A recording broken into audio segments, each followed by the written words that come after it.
today jointly with IIT Kanpur. And we very heartily welcome our distinguished panel. And before we start with the panel, we'll just give you a small background on this series. FICCI has launched a Startups Meet Industry series under its initiative called FICCI for Startups.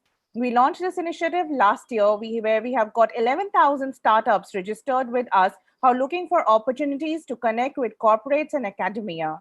And this is the opportunity that we have presenting to the startups. And we hope that they benefit from this by connecting them to academia as well as industry. And in case any one of you wish to meet any of the panelists post this session, you may please contact FICCI and we shall do so. And now we are happy to introduce our panel to all of you. We have Professor Manindra Agarwal, Professor and Program Director, C3I Hub at IIT Kanpur. Dr. Nikhil Agarwal, CEO, FIRST and C3I Hub at IIT Kanpur. Mr. Venkateshwaran Subramanian Ramakrishnan, Head Cybersecurity, L&T Smart World Digital and Smart Cities. Mr. Dattararya Kulkarni, McAfee Fellow and Chief Technologist, McAfee Consumer Businesses.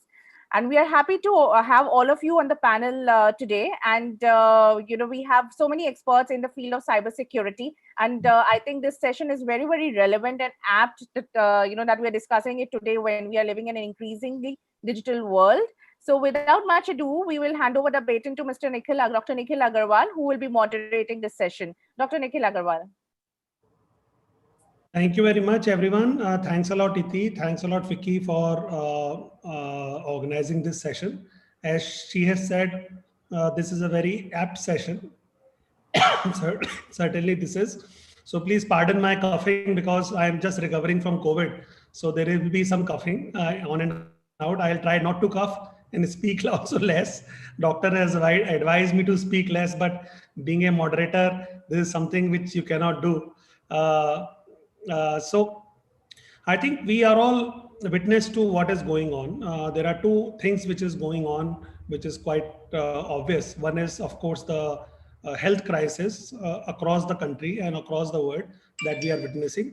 The second is the cybersecurity crisis, because health crisis has allowed us to work remotely. That means more digital communication, more digital connection, more dependency on digital artifacts that allow the cyber criminals, people with malicious intentions, to hack our data, to look for vulnerabilities.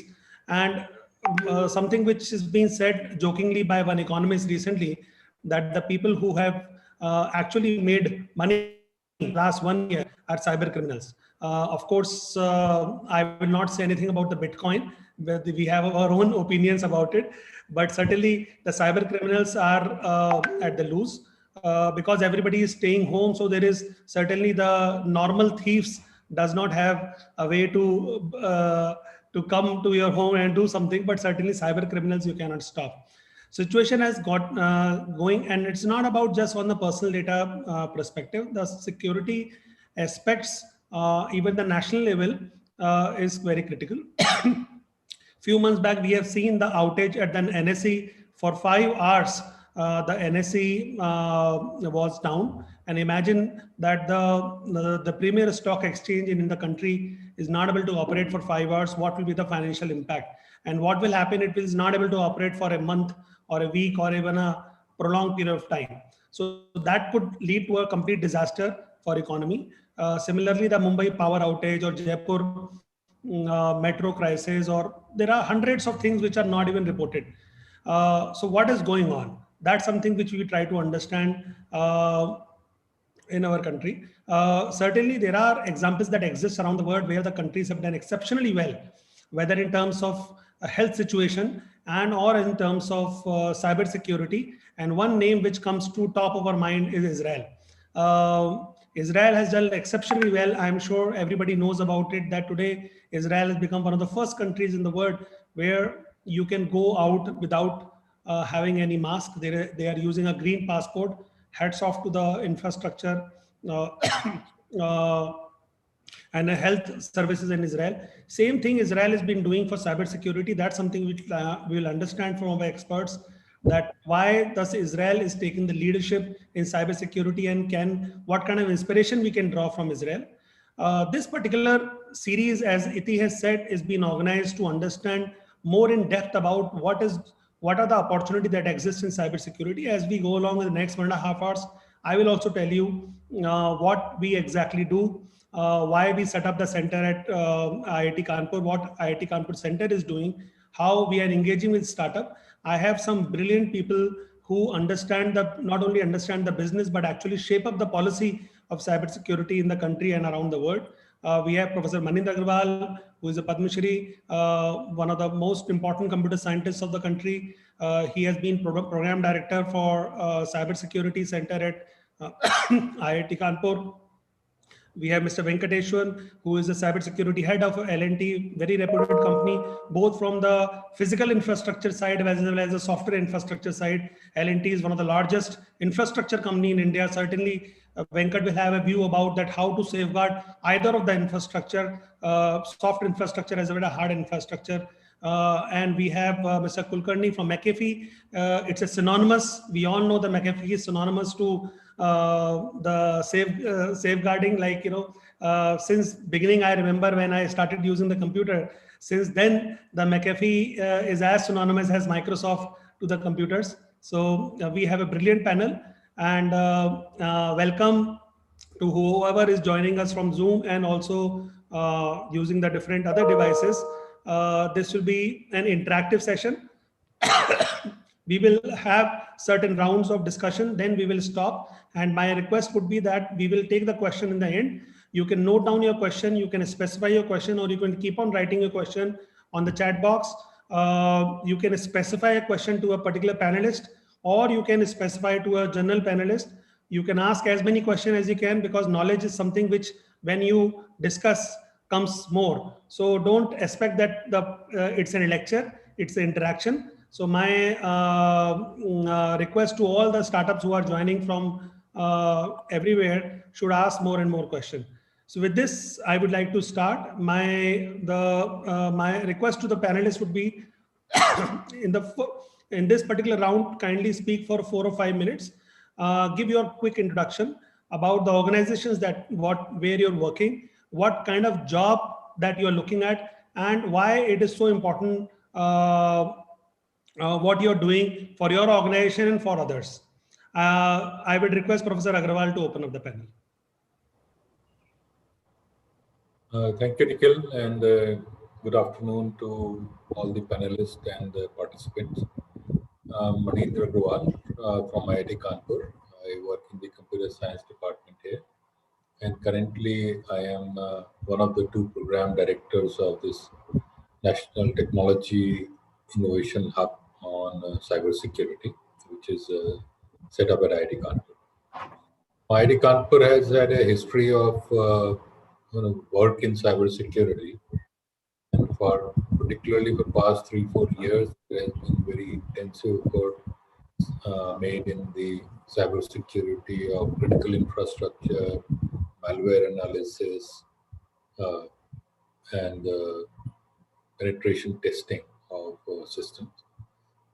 The Technology Innovation Hub that has been set up at IIT Kanpur has many unique features.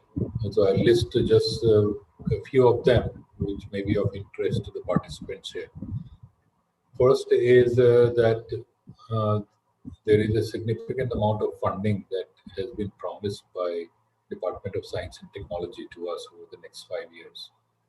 Part of this funding is for nucleating R&D proposals all over the country in various academic institutions and provide support to them. Another part of the funding is for nucleating startups, and not just nucleating startups. Even there is an existing startup in cybersecurity domain, and they want to use like our expertise, our facilities, or other kind of support. Then we can onboard them and help them along, both in terms of monetary support as well as support through providing access to facilities. Now this part and the third part of this funding that we have received is for training at a very large scale. We have already launched some programs for professionals as well as for students. And we are, in fact, just today there was a Senate meeting of the Institute where an e-masters program in cybersecurity has been approved, which shall start, I believe, sometime in July, August this year. This is a 1-year e-masters program, fully online, for a master's degree in cybersecurity. So these are the major initiatives that are already, some of them are rolling out. We have first cohort of startups. We are still in the evaluation process of them. And we will continuously keep announcing this call for both for research projects as well as startups. And we hope to take on board a large number of them, help them along using our expertise, our resources, and see them succeed in the cybersecurity domain in the country.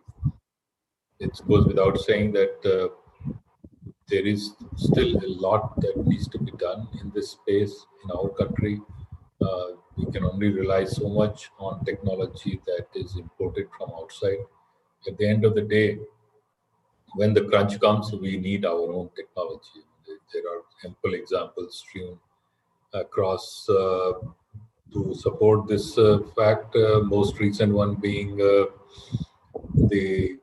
supposed reluctance of US government to supply some critical component to manufacture COVID vaccine to India. So when this crisis situation comes, every country looks after themselves. And that's where we have to ensure that we are strong enough to look after ourselves. So with these words, I will close, and I hope to interact with you over next hour or so and help along if you have any questions or concerns. Thank you. Self-reliant India, that's what the Professor Agarwal has said, is not a political slogan anymore. We have seen the self-reliance means that we need to fend for ourselves. Nobody is coming to save us. There is no more Rafales that we can buy just going for France and buying it. We have to build up our own Rafales, whether it's in COVID, whether in cybersecurity, or whether it's in defense. We have to build up our own defense. So health defense, cybersecurity defense, and national defense all comes hand in hand. So that is something which, and particularly we are committed. In fact, you'll be surprised to know the IIT Kanpur is working on all the 3 aspects of defense. So we have defense startup which are working closely with the defense ministry. We have, there are a number of our startups which are working tirelessly for finding solutions for COVID. Many of you have heard about the ventilator project that we build up the ventilator in 60 days time. There is a mask company which is building up the mask. Today, I just got to know there is a company which already started producing the oxygen concentrator at a large scale. So, and cybersecurity, Professor Agarwal will speak about that there are a number of cybersecurity opportunities that exist between IIT Kanpur. That's something which we will tell you as we go along. With this, I would now move to Mr. Venkat. Venkat, who is heading the cybersecurity at L&T. Please tell us, Venkat, about what you do at L&T and why it is so important. Good afternoon, my panel members. Good afternoon, everyone. My name is Venkat. I head the cybersecurity within L&T Smart World. L&T Smart World is started 5 years back as part of the Digital India program, and it is part of the larger conglomerate L&T. And the 3 broad areas that we focus within India right now, most of the projects that we work on within India, and primarily deal with the critical infrastructure, and that's where the cybersecurity interplay is very critical. And one of the core business is the large-scale city surveillance program, and be it like Mumbai, Hyderabad, and even Kumbh Mela, which we have executed it. It's a large-scale surveillance programs. We work with a lot of startups in India. I think it's good thing is a lot of startups is actually there in this space of smart city, and we have been working with them for the last 4 or 5 years. And that's a one side of the business where we put the cameras, and then We put analytics on top of the cameras and integrate and build cybersecurity around that, including IoT devices, cameras, and so on and so forth. That's a one focus area that we do. I think roughly around 25 projects that we have executed in India, large scale projects across multiple cities. And we are proud to say that we are the #1 market player in this space as far as the smart city. And then across the board, I think what happens in this space is that beyond a 3-4 project, people are not able to sustain large scale implementation. So it's kind of a core business that we have been executing for the last 4-5 years. The second is the large scale data centers, which is a typical ICT projects where we work closely with the defense. We are building a large scale security operations center for defense, and also building a data centers. That's another area that we focus on. Actually, we call it as a communication, but it's slightly a different communication. What we do is we do work with metros in India, not the signaling side of metros. We work on the backend communication of the metros, where you connect this OT network, the airfare control systems and public address systems and everything. The backend connectivity to the metro ERP system is the core packages that we work on. And a lot of cybersecurity is built around that, the OT network. And then the early warning system. So we have done a couple of early warning systems, one in Orissa. It's kind of a large scale SMS blasting, targeted blasting in Orissa, Andhra, and couple of places. It's very, very specific to the coastal belt, funded by World Bank and other organizations to handle these large scale cyclones in India. That is the core activity business we do it. But the one pillar which is very, very unique here is the military communications, where we work with DRDOs and CARE, BEL organizations to build these products, rugged products for military communications. It could be radio wave communications or even battlefield related communications, which is very, very unique and with an encryption. So we already, I think it's a small startup is already within the L&T Smart World, working with the research organization to focus on these very, very high niche communication services. And also one thing which I missed it is the utility side, which we are working on large scale meter projects, smart meter projects in UP, Haryana, as well as Delhi. And I will talk about the risks that we have went through in the last 1 year in the later part of the discussions, and how critical the cybersecurity is in this space when we are connecting these meters into the power grid, the total power grid of India. And that is actually the, so what I've seen within cybersecurity space is there's a lot of opportunity, which I'll come back on the OT side, IoT side, and as well as the convergence of physical and cyber, because the traditional enterprise cybersecurity has been fully occupied by the multinationals like Cisco of the world and other thing, but we can compete there, and also a lot of good opportunities in this space in IoT security and the OT security space, which I think is a good opportunity for players, startups in India to focus on, where we can build a unique capabilities here. I think I'll talk about a few things there, but with that, I'm closing my introduction, Nikhil. Thank you, everyone. So thank you very much, Venkat. I absolutely agree what you have said about the IoT security.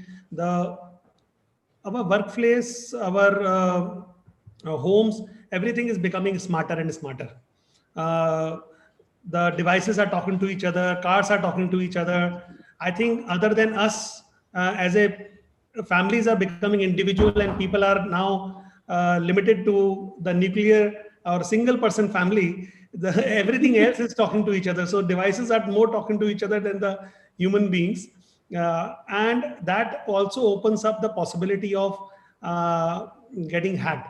So the second thing which you speak about, the physical side of cybersecurity as well as the non-physical side of cybersecurity, why it's so critical.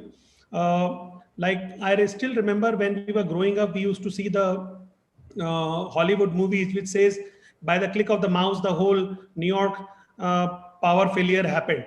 And this is now started happening. What we have started witnessing in India could be even more severe. Imagine that you are going in a high speed on a bullet train. Imagine from Ahmedabad to Mumbai, if that project ever takes off, and suddenly because of cyber attack, the train derails or something happens. It is absolutely possible. So how do we safeguard our national infrastructure? That's something which we will come back to you, to all of you in the next round. Now let me go to Mr. Kulkarni, or as friends called him fondly, Kulki. So Kulki, what job you do at McAfee and why it is so important? Yeah, thank you, Nikhil. I don't know why the name Kulki stuck, but it has for years now. Anyhow, so I've been at Intel and McAfee for quite some years. So my role at McAfee is fun. I'll explain to you why and how, and what keeps me going. So I'm a McAfee fellow, and also I'm the chief technologist for the consumer business. There's a consumer business, there's the enterprise business, and so consumer is what I breathe every day. So what am I doing in India? So I think it's a great example for not just design invented in India, however small the story might be, that we are a lab that is built in India, India's McAfee India Center. And sitting in India Center, we study trends and user habits across the globe. I study them. We think about what kind of patterns are emerging, what kind of gaps there are, what kind of needs there are. We come up with new concepts. We do technology research to go and address these problems to be solved. And we are a cradle to product kind of a lab. We start thinking about the ideas and start building products. And eventually we take these products globally. Okay.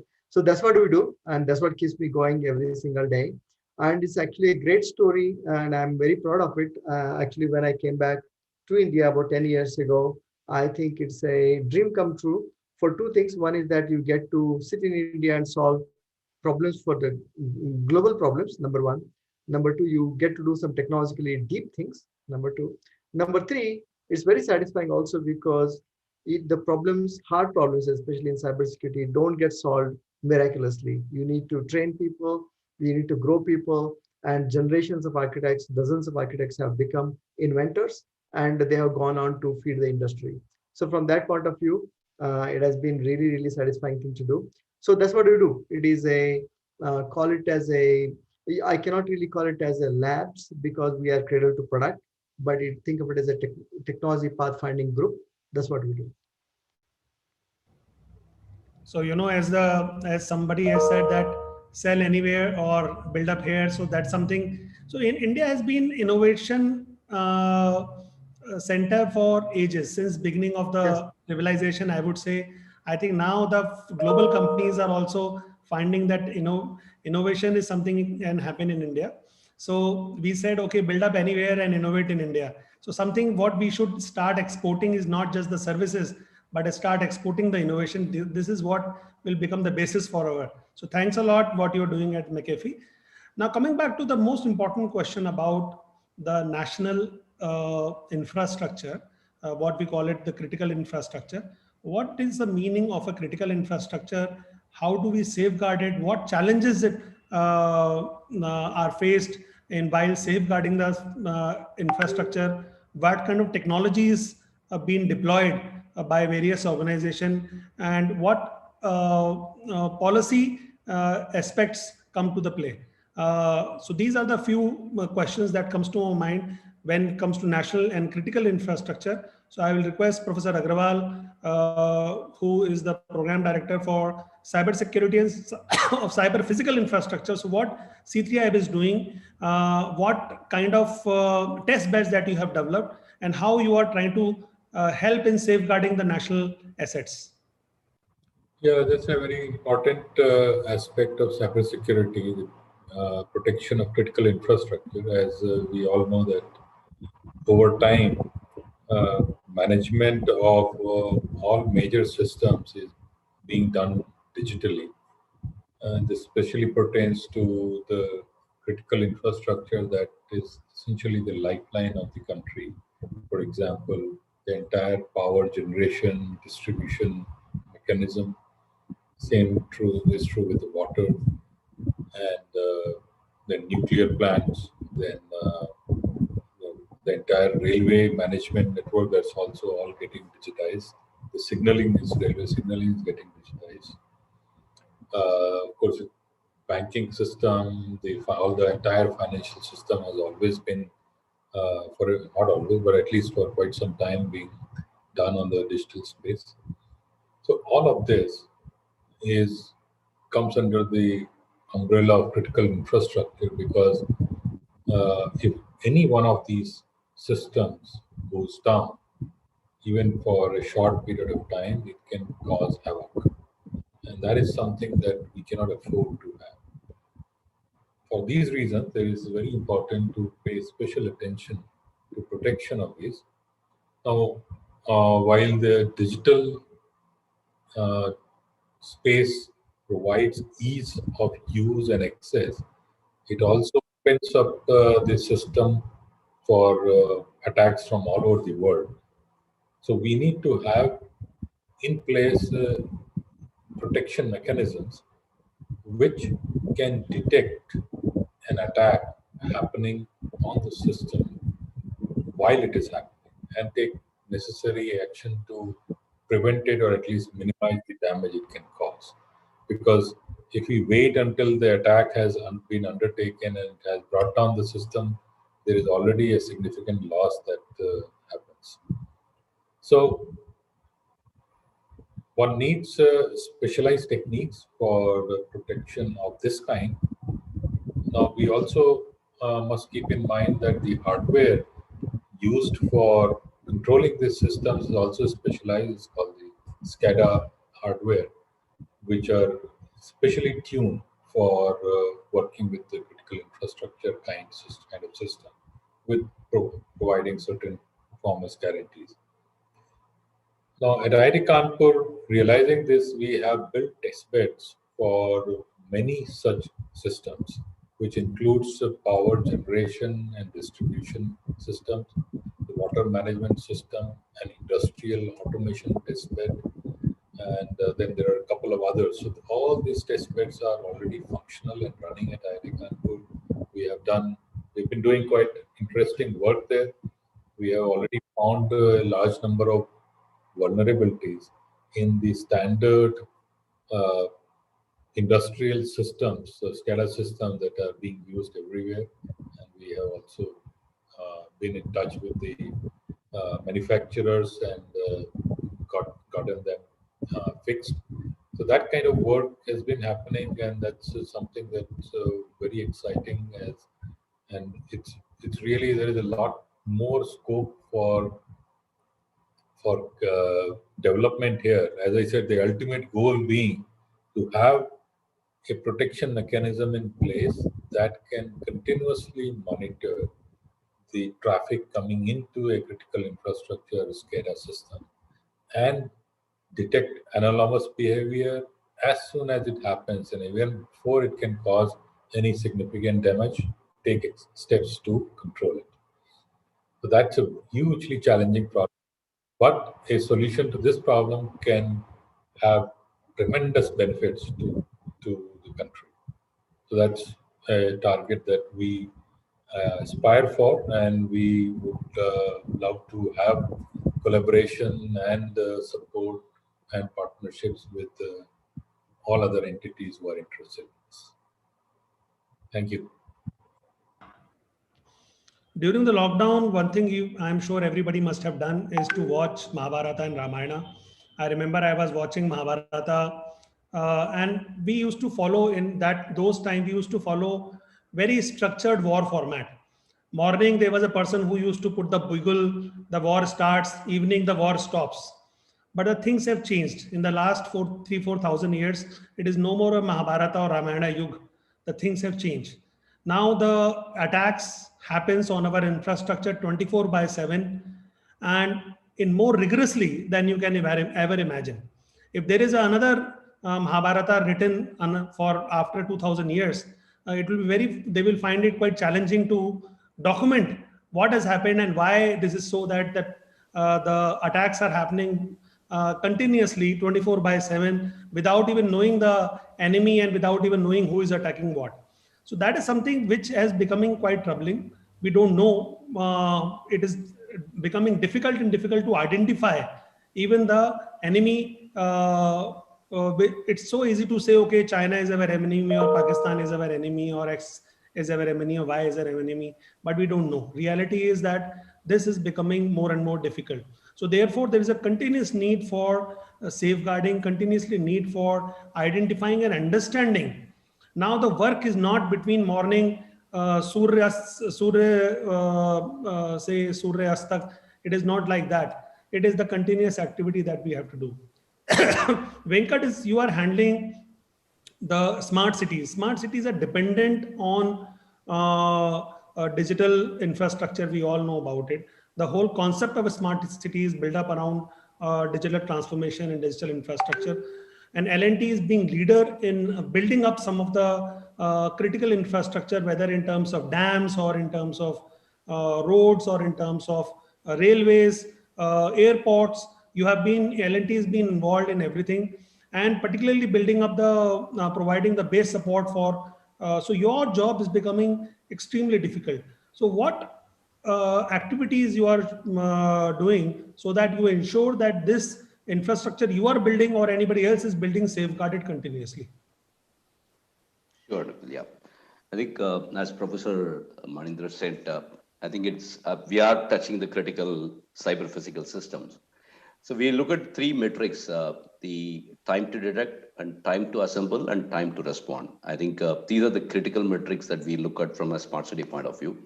The challenge that we always have is the time to assemble, because the stakeholder management is not as simple as the stakeholder management within the enterprise world, where you know exactly whom to reach out and how to reach out. The time to assemble and time to get the right people is a challenge within the smart city. So way we look at the smart cities or any projects, and as I said, I think it starts from the network design of these devices. So we touch the traffic management systems, like your automated traffic management systems. Anything can go wrong in those controllers. The second is the number plate recognitions, and then your red light violations. So now I think what has happened in the last 1 year, a lot of analytics are going into this space, and where a lot of metrics are collected, right from number of people violating it. In fact, even in the time of COVID, and there was a requirement to identify people wearing a mask through the cameras. I think we have to develop those algorithms using these open source, and then deploy it, test it in the cities like Hyderabad and other places. So there is a lot of digital interventions that we all think enterprise is doing the digital intervention. For sure, I think the state governments are very, very well geared up to bring this digital intervention requirement to smoothen their activity. And nowadays, I think this entire command center that we are building for smart cities or a surveillance program is become part of a war room, like a typical cyber. It's not a cyber war room. It is more of a war room for any of these large events happening. So what is happening here is that we are building the large scale infrastructure and then security around that. One thing which is missing right now, which we are pushing these players, is the convergence with the cyber. And so the lot of cyber components are built into it, right from IoT security to data center related security, like your firewall, IPS, SIMs, and a lot of components are built in. But we are not seeing a convergence happening in the smart city ecosystems. And that is what I've been pushing the MOID and others. See, we build a physical command center. We already built the right infrastructure for cyber. Wouldn't we do a convergence here? It's a great opportunity to converge it. And that is the one area where we would be able to reduce the time to detect, time to respond metrics. So coming back to the other area where we think it is also critical is the supply chain part. And I think Professor Manindra was saying is that exactly the way these ecosystems work in India is we get the component from multiple countries, most probably from China and other countries. We assemble it. We put a software on top of it.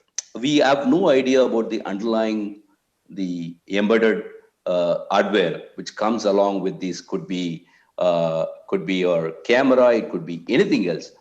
And there is no ecosystem right now to test the component at the hardware level. And the way we do it is more like whether these basic hygienes are taken care, whether the safe boot is enabled, whether your configuration management is taken care, all these aspects are taken care. But the fundamental area where you have to rip apart the firmware and test the firmware, which we are doing as part of the project. I think we are taking each component and we are doing it. But as a country, we don't have this regulation at this point of time to rip apart all these components to test it before we deploy it in the smart city. There is an opportunity that I just want to leave it here. And this third, which is a very critical, is the smart meter ecosystem. I'll give one example where it is not related to cybersecurity. People can at least understand the ramification of these technologies that we're putting across the large states and cities. Is the one fine day, I think I can exactly tell you, on August 12th last year, there was a massive power outage in UP and in Lucknow, primarily in Lucknow, where close to like 1.5 lakh consumers lost the power. And it became a flash news immediately. I think it became in national media also that immediately the sabotage from China and Pakistan, because it was the auspicious day on 12th last year, August 12th. And I got into the investigation. I think it took a couple of days, but we were very confident that it has nothing to do with the cyber, something related to, it could be human error or it could be something related other than human error. It took a while, I think a couple of days, to find out there is a bug in a software. I'll explain what bug is it if everyone is interested. The point that I'm trying to do is that it is not the security. The fail to safe is also critical in these large infrastructure that we are building. Like if a component fails, can it fail safely, or can it lead into a sabotage mode? The classic example of this is that there are two operators operating this software, which is used for collecting the data from meter, as well as using the software, we can remotely disconnect the meters. If somebody is not paying a bill, I can use the same software to disconnect the meters. There is a process, standard operating procedures put in place where in a day, not more than 50 meters to be disconnected, and then 5 operators disconnected with an approval from DISCOMs to do that. On a particular day, the way it happens is you have to create a group and you add a meter into the group and then go ahead and delete it. So it goes into the backend and then it takes its own sweet time to disconnect it. One operator was creating a group, adding a new, the group was already created, he's adding a meter into the group. Within a split second, another operator was doing this, housekeeping job to delete the old groups. And he was deleting the group within a 2-3 seconds gap. And the software defaulted, instead of a 10 meter, it defaulted to the larger database of 12 lakh meters. Fortunately, we could figure it out immediately to control it to lead to 1.4, 1.5 lakh meter. Had it been a 12 lakh meter disconnect, and there will be an instability in the power grid. Definitely, because within a second, all the meter disconnected. So it has nothing to do with the cybersecurity per se, but whatever we deploy in a large scale infrastructure, security and fail-safe go hand in hand. And if the design is not designed for a fail-to-safe mode, we are in trouble. I just want to highlight that this particular use cases, because all these startups who are not necessarily an hardware providers, there could be a lot of software they may be developing it. They need to think that whether the software that they develop can handle the fails to save, the stressed environment, because you never know in the real time how things are working. It may be good in the lab, but in the real time, the operators handle. This was not tested across the product scope. It was actually something new to the product vendor, and they never encountered these kind of situation in their life. They've been deploying across the globe. So I think fail-safe is another area when we are looking at a critical infrastructure beyond a security. Supply chain is definitely going to be highly critical. I think government is pushing a lot on the supply chain critical. Now we are depending on too many countries, but there is a scope for a large startups and large companies like including L&T to play a big role in creating a manufacturing for these large scale supply components which can be manufactured in India to address these kind of critical requirement. Thank you, Nikhil.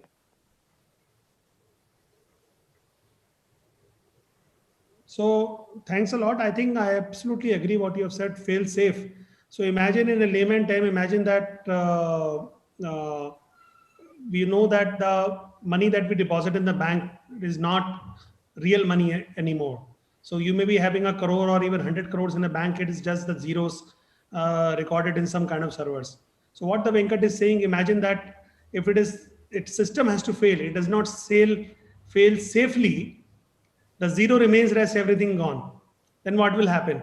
So banks build up this DRS system so that the data backup is there. So your money is actually there. It never becomes zero, but it is certainly entirely possible. Theoretically, it is possible to do it.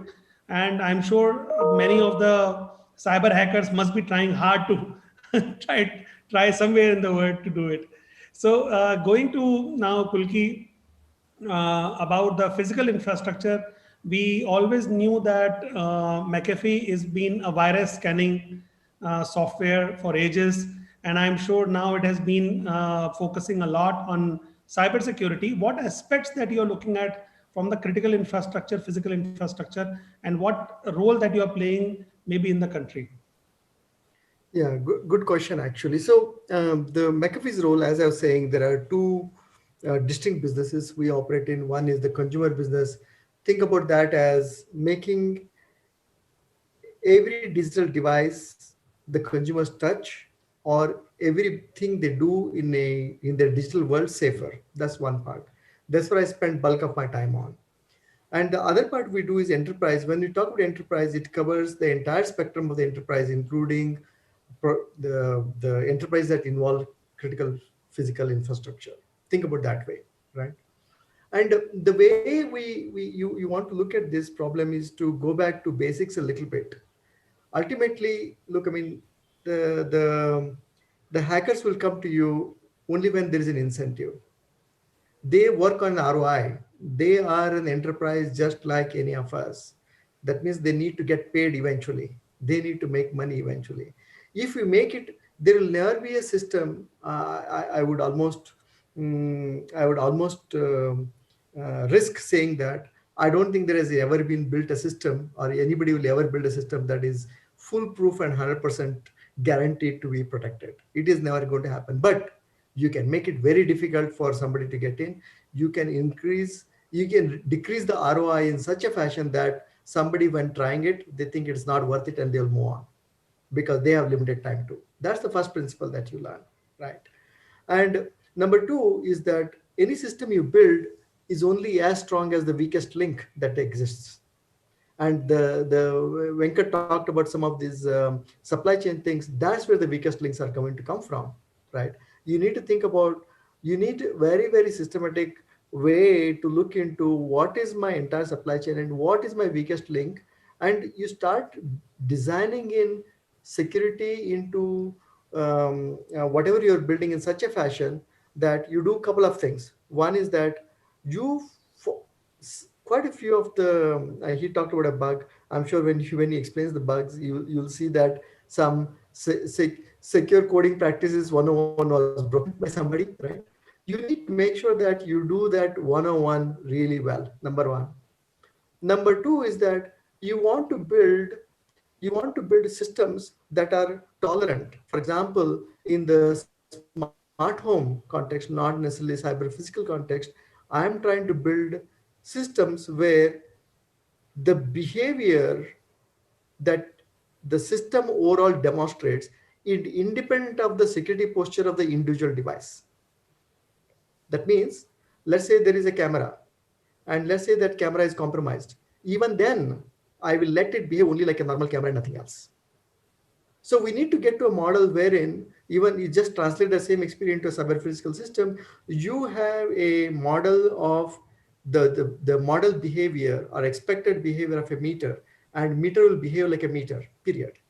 Any other anomalous behavior is blocked by design, right? I think we need to think about these kind of maybe that's one of the ways to get into the fail-safe systems. But the idea is to design in these kind of innovative mechanisms where you start with the assumption that any subsystem that comes into your overall system can be faulty. You are not controlling the engineering practices of the provider. There will always be a provider that you cannot trust. Assuming that trust level is lower, how can you build systems that are fault tolerant? That's the kind of research that we are doing. Of course, I myself am doing research more in the context of the smart homes, but the principles remain the same thing. Then the other thing is about what systems that I build in. For example, quite a bit of the mechanisms that we build are depending on machine learning. That time I want to make sure that I am tolerant to adversarial techniques. Make sure that it is becoming harder for somebody to come back with a with the easy compromise on that. You hear about the stories of somebody just putting a small patch on a stop sign and suddenly it is not regarded as a stop sign. Those equivalents exist in every single system you build. You want to stop those things. So those are some of the principles that we work with, right? And I think what I find in the industry in general is that we do not allow for the first of all, you need to hire the right people or train the people with the right expertise. And later on, you need to allow it the sufficient time to go and design it right, build it right. Without having done that, I think you just increase the ROI for the hacker. Those are the ways we approach our problems.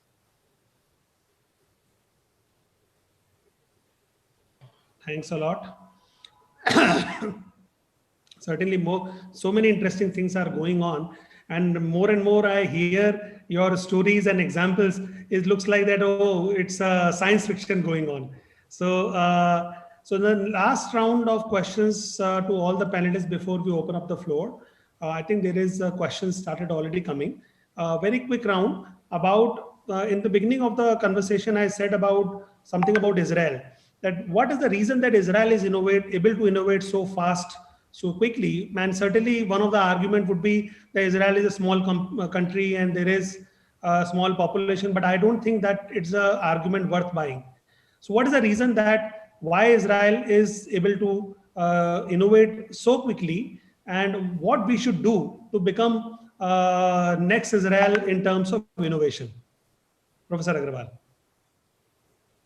Well, Israel has put in place a system that truly supports innovation. They realize that they are a very small country with limited resources. So the only way, and also not to forget a very hostile neighborhood. So the only way they can afford to survive is to really become an innovation leader. And it is not just in cybersecurity domain, there are multiple domains. They have tried to pick, or they have identified a few domains and they have gone all the way to become the innovation leader in that. And of course, they have really promoted the young to be the risk taker and provided the necessary support to by bringing in institutional, that is academic institutions, the industry, and the government, all three components sort of move in synergy. And that's why you see, especially in cybersecurity domain, there is this area around Tel Aviv, which really has become a major international hub in cybersecurity, which is also includes a couple of very top universities, a lot of industry, a whole lot of startups. So that's the system that they have, and we don't have to blindly copy that system, but some key ingredients have to be there.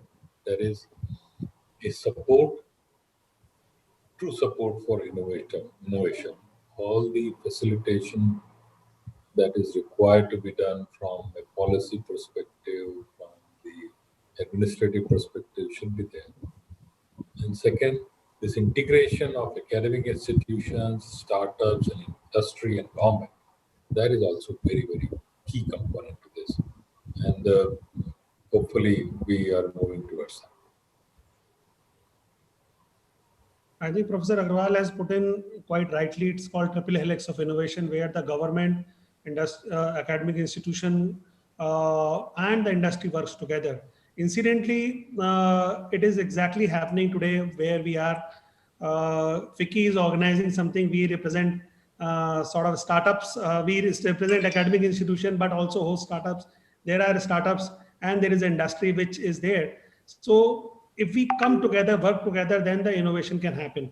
And we have very closely seen the Israel ecosystem grown over the last 15, 20 years. Number of studies been done, number of reports and literature has been available with us. It's the willingness that exists in Israel. That's something which I have seen, that to be number one, to be the best, to do it, and to do it for the community and for the nation. That's something which exists in Israelis. And certainly they do it pretty well. And second is that the great belief that they can do it, despite of all the shortcomings. In fact, I still recall I have gone to Israel on an invitation of the Israeli government as a part of the World Bank. And when you land from London Heathrow Airport, we took the flight to Tel Aviv, and we land in the Tel Aviv airport. And if you are watching the map, it looks like that even by iota, the plane misses Tel Aviv. It will either go into Palestine or Syria or Jordan or Egypt, or it will go into the water somewhere. You know, it is because it's such a tiny strip. I'm sure somebody from the top is looking at, then he has to really navigate, okay, we have to go to that tiny strip, which is called Israel. So certainly hats off to them. Number of, and L&T, I would say it's a true example of homegrown innovation. The company which is absolutely professional, doing it, for decades and decades. They are into forefront of innovation, whether it's infrastructure or IT side. So Venkat, your insights into what best practices we need to adopt and what right we are doing and what better we can do. I think Professor Manindra covered everything. The constraints and innovation go hand in hand. I think Israel had gone through a lot of constraints and I think a lot of support from innovation. I think it is L&T worked with a lot of institutions in India, IITs in India.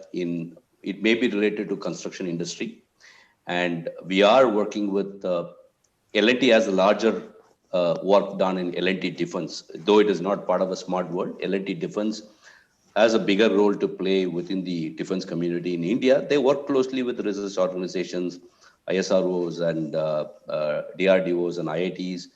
It is not necessarily within India, and they also work close. We also work closely with the Israel, France, and other countries, because it's not a one country where we can build everything together, and this requires a lot of support from different countries. So what I found very unique, other than what Professor said, is the innovations and support from industries and institutions and academics. Innovation thinking is beyond 1 year, 2 year. It is beyond that. And they actually, the way they create this product, thinking 5 year, 10 year roadmap, and they are actually okay to fail. And there is no fear of failure. I think, I'll give you one example that I've been interacting in a couple of weeks back. There was an interaction happening in Dubai over a video conferencing with it. So large startups in Israel. One of the startup is focusing on building a visibility at home from a security point of view. The reason behind that is that now we have a smart TV and slowly we'll build Alexas. We have so many components is going to be digitally connected. And we also end up working from home. And this is going to be one of the bigger risks for the enterprise, as well as institutions, as well as for a personal privacy point of view. They're building a solutions to cater this particular segment which is going to not necessarily cater to the personal side. It's going to help the enterprise and other areas to ensure that the security and privacy is taken care. This actually, it is not a need of the hour now, because not everyone connecting to the internet across the globe. But I'm sure, I think they would have thought 4 or 5 years from now, saying that 5 years down the line, I'm sure, I think 60% of the global population or 40% of the global population would be connected to these devices. And security privacy is going to be paramount for an individual at home. I think this is actually thought process been put in for 5-year roadmap. I think that is where they're actually huge differentiator. On a lighter note, one of the startups in India in cybersecurity space was finding it difficult to penetrate within India, because always the question mark comes in whether this company will scale, survive. A lot of questions come in the enterprise world. But on a lighter note, he suggested one thing to me, which is very funny. Saying that, can I put my office in Israel? Can I move my office in Israel? Will it help me to build a brand within India? Fortunately, it helped him. That is a brand they have created. No? Israel has created a brand that the moment you say, I come from Israel, then you are rest assured the cybersecurity is taken care. So it's a kind of a perception they've created over a period of 40 years because of pure support from government and innovation, thinking long term for 5 years, 10 years, not for a 1 year, 2 year to solve a particular problem. I think that's where there is a differentiator that I've been interacting with the Israel companies. I could see them thinking 5 years ahead, Nikhil. I absolutely agree with you. This perception of setting up office abroad and then selling it, it's going on for quite some time. Even for the startup, even for the large companies, they set up their Silicon Valley office just to say, okay, we are a Palo Alto headquartered company, but it's absolutely desi company. So yes, certainly. But I think that perception has to change. The location does not matter. You know, there was a very quite interesting IBM ad used to run many years back when they started this concept of innovation. They said, okay, there is a large enterprise which want to start the innovation. So what they say, okay, we have to set up an innovation department. So a department was set up. Then they have a room which is called innovation room. So anybody who has to do innovation has to go into the room and innovate. So one day they were like the ad goes like this. They were all doing pranayam. So somebody comes into the room and say, what are you doing? They say, we are innovating. So, so innovation. So the question IBM was certainly asking through the ad is innovation privy to a room or innovation privy to a time when you have to go? So certainly. So Kulki, you mentioned about the McAfee Innovation Hub that you are heading in India. And I'm sure you have insights about the best practices, what is going around the world, and how are you making sure that some of these best practices are implemented in India? And I'm sure there is an internal also competition to make the McAfee India Innovation Hub the best within the McAfee and within the similar organization. So how are you doing this? Yeah, I think whether we're talking about Israel, whether you're talking about the McAfee microcosm, I think if you go down and study it, ultimately the characteristics are similar. Eventually, you cannot simply blindly follow. Why am I going to characteristics? I'll explain those characteristics, at least in my point of view. Is because just because a model has worked for Israel, a model has worked for another country, we cannot just apply it to India. You have to contextualize to India because our problems are different. Our solutions will be different. Our ecosystems are different. Our government policies are different, whatever it is, right? We have to contextualize it. But having removed all those layers, if you go down to the bottom of it, whether it is a start team, that's what I call my team, is a start team, or a startup in Israel, the principles are ultimately the same. I would think you have to be, first of all, it is like a student behavior. What I mean by that, a good student behavior. What I mean by that is, first thing, you need to be a good student of technology trends and a good student of users, whoever is the user, whether it is an IT manager, whether it is a manager of a cyber physical systems, whether it is a power grid manager, whether it is a head of the home, whatever it is, you need to study your user really, really closely, follow them, understand their pain. That's one thing that we all have to do. And that's the beginning of innovation. And that's actually easier said, actually it's very, very difficult to do.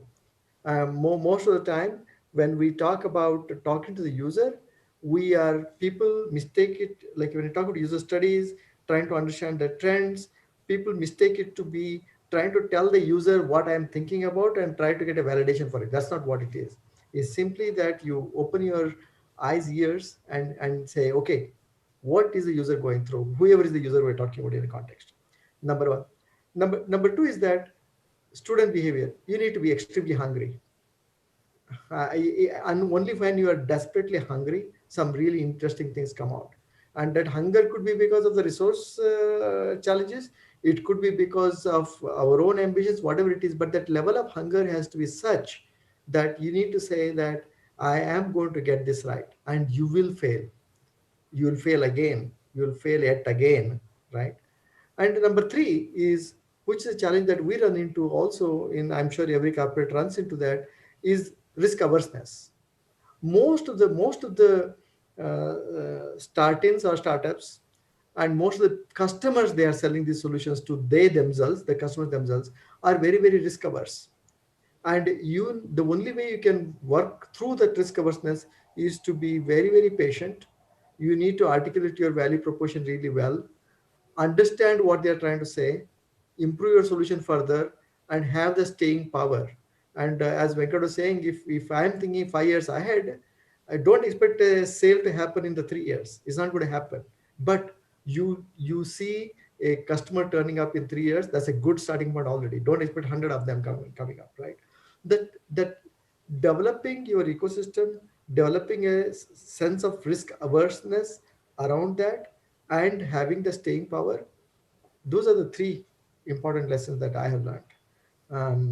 You'll sleep well and you'll create some beautiful solutions when you do that.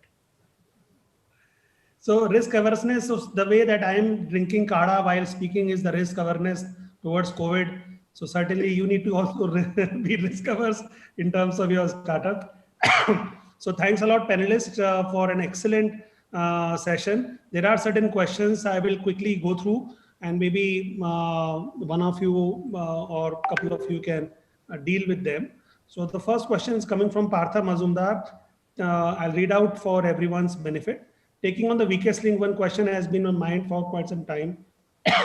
When an enterprise like Airtel expands in technological lesser countries like in Africa, how do they ensure that the security of the enterprise cannot be compromised? Venkat or Kulki wish to take it up? I'll take it up, no issue. That's an interesting question.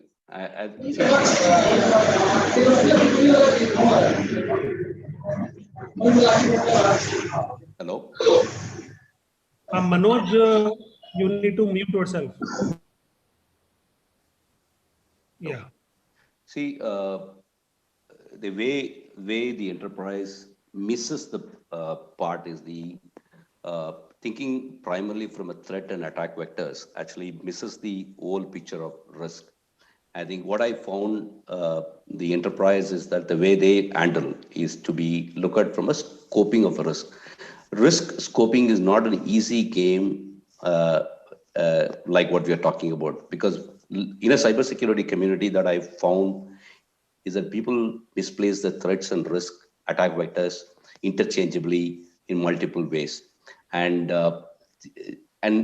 it takes a lot of time to scope the risk. Once you scope the risk, you know exactly what to protect and where to protect and how to protect.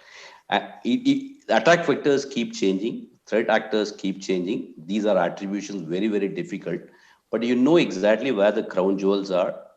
To identify the crown jewels, you need to identify the risk around the crown jewels, scope the risk, and then comes these overall design and implementations and whatever new technology that you're talking about, could be SOC or SIM or the zero trust and everything. A company like Airtel, I think when they look from, see, it's typically, if you look at the geographical expansions or mergers and acquisitions, we generally do a due diligence in large enterprise generally do the due diligence. Due diligence more from a geographical landscape, regulatory landscape, and also the risk landscape. We don't look at a threat landscape in a cyberspace, because cyberspace threat landscape is a global, it can come from any country. It is not unique to one country. So we look at more from these aspects, and cyber is looked at from a risk management point of view, not from a threat angle. Because I think that's where, I'll give an example. One example for you to understand is that the risk is actually attributing to multiple factors for the risk to evolve.